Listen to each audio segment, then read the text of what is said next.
so I still have my structure underneath that, that's in my head right now, the one line that goes through, and then, divide into three. Here's the rib cage and the pelvis. This is more humanoid, so I just want a simple, just for the purpose of this demo, I just want something simple so I could show this idea. Okay, I'd probably detail this some more, but just for the purpose of showing what,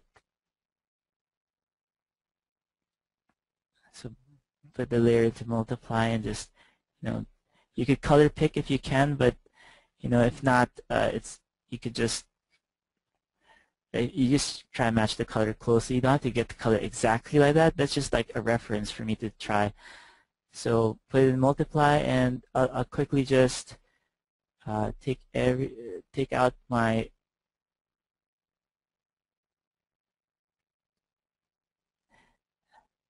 the pressure sensitivity, so it's like just solid. Oh, what's wrong with this?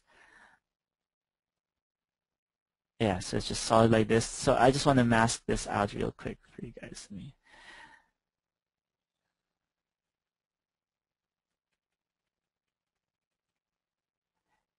You could tell I like shrimps a lot, so or crabs and shrimps, some sea creatures. I would recommend you should have a lot of reference for that because it's just really cool shapes.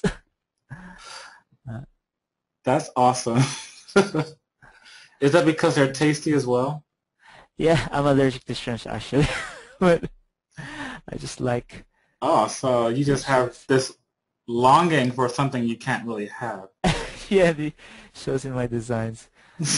Yeah. So let's say, okay, just do a quick mask, and so from this basic shape, I could add more stuff on it to make the shape a little more interesting. And right now I'm doing this. It's just a rule of thumb. It's not. I don't use it all the time, but sometimes I think about like this is the inactive side and this the active side.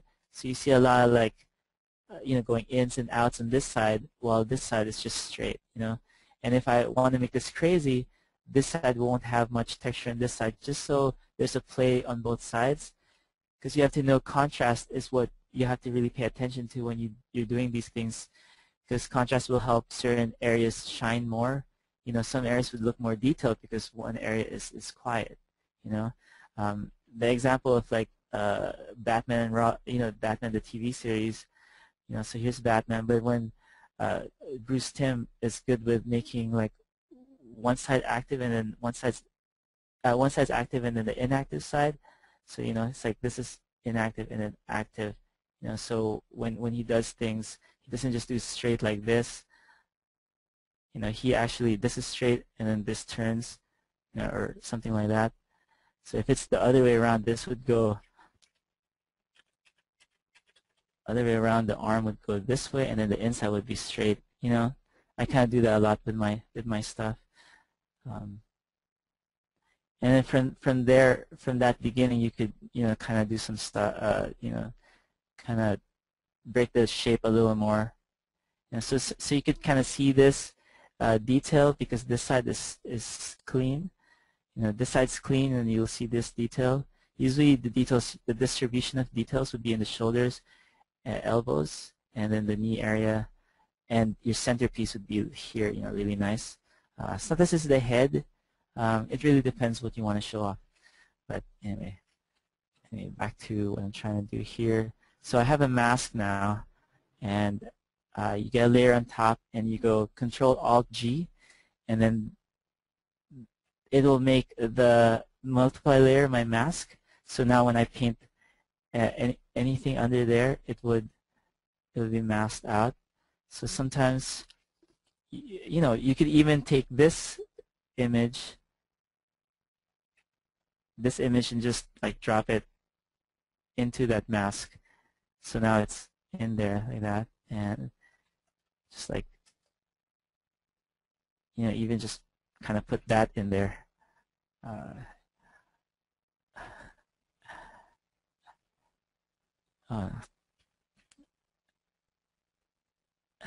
Like all of us concept artists, we love using the warp tool.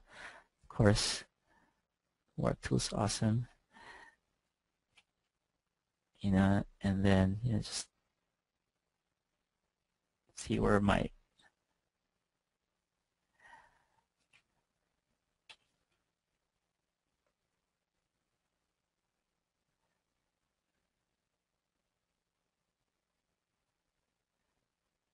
so this is just a quick way to get some kind of texture in there.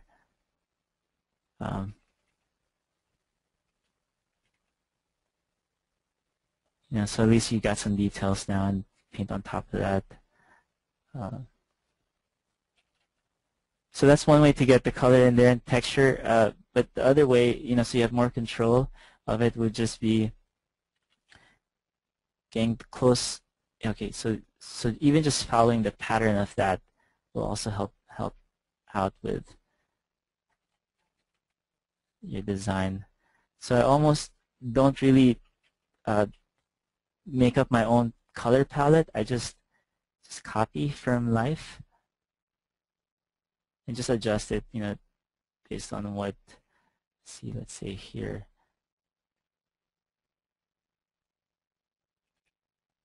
He has this stripe.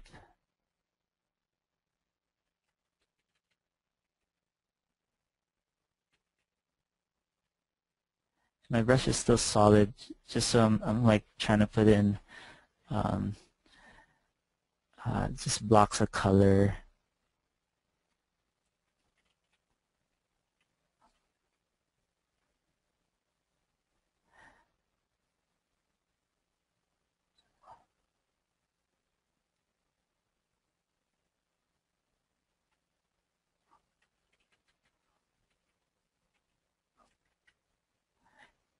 Feel free to ask any questions, guys, if there's any questions. Oh, well, yes, I actually have some questions. Yes. Julio asks, says, hello, guys. Hello, Anthony. Very cool workshop. I would like to know, how do you manage the image resolution for your sketches versus final piece for clients on a basic production? My image resolution, usually I don't paint that big, but lately I've been noticing that to get really in there, I gotta get my image to be as big as my computer can handle. Image size. So right now it's 2,000 pixels. Sometimes you want that at 4,000 or even 6,000, but at 72 dpi. So it still runs okay. So usually it will work this big, and when in games they usually we just print it out, and computers, they're pretty powerful anyway, so they could handle the high resolution. The output of how big your image is really depends on who you're sending it to also, because you want them to make sure they could see it. Does that answer the question? I guess it doesn't really, whatever you're comfortable working with. If you want to really get in there and put some detail, you'd probably want it to be really big. Thanks, Anthony. Yeah. Okay. And this actually may be our closing question, depending on how long it takes you to answer it and finish your sketch there. That's coming out really cool. Basically, it's one from Autumn again. Autumn asks, who are your artistic, inspirational influence? Like, I guess, like how you got into art. Like, is there any one inspirational or artistic influence that you had? Painters. Like, you're probably a famous painter or someone from your family or something you saw or did at one point in time? I guess for creatures, definitely Jordu is one of the best guys there. He's like taught me a lot, just visual language, of how creatures should be proportioned or like structured, and when I was just getting into the industry, Carlos Wante was also there, and you know, I'm sure I don't know if Carla mentioned this, but Carla and I, we go really way back when we were still in college, and we always swap ideas with each other, and you know, your peers also help out a lot with growing. But as a creature designer and things that inspire me, it's really like nature, things you see in nature, and the movies I watched when I was a kid. Because Clash of the Titans, that's like, I think when I saw that, I was like, oh man, I want to do that, but I didn't know there was a job doing that kind of stuff until I went to Associates of Art, and then I met Jerdu, and then that's when he said, there's jobs like creature designer jobs. I was like, wow, you could do this for a living, wow, it's so cool. Um, yeah, there really isn't. Uh, I don't know one guy that's my main influence. So I don't know. Does that answer the question? I think so, and Yeah. I think that's a good ending. Actually, we've Okay. reached the end of our time. I'd like to thank everyone who attended today's live Q&A. A special thanks, of course, going to Anthony for giving us, his time today to answer our questions. So to you, Anthony, we thank you so much. Cool. Um, Thank you. I'm glad to be here, and hopefully the stuff I said helped you guys out. And if you guys have any questions, again, if just drop by my blog or just email me, and when I have time, I'll try to answer it.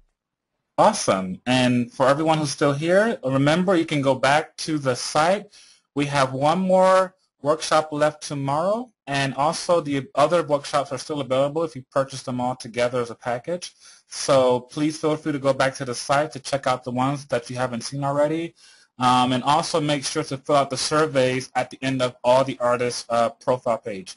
So again, thank you all for attending. To you again, Anthony, we thank you, and we hope you enjoyed his creature design workshop and today's live Q&A. Thank you very much. Bye. Okay. Thanks. Bye.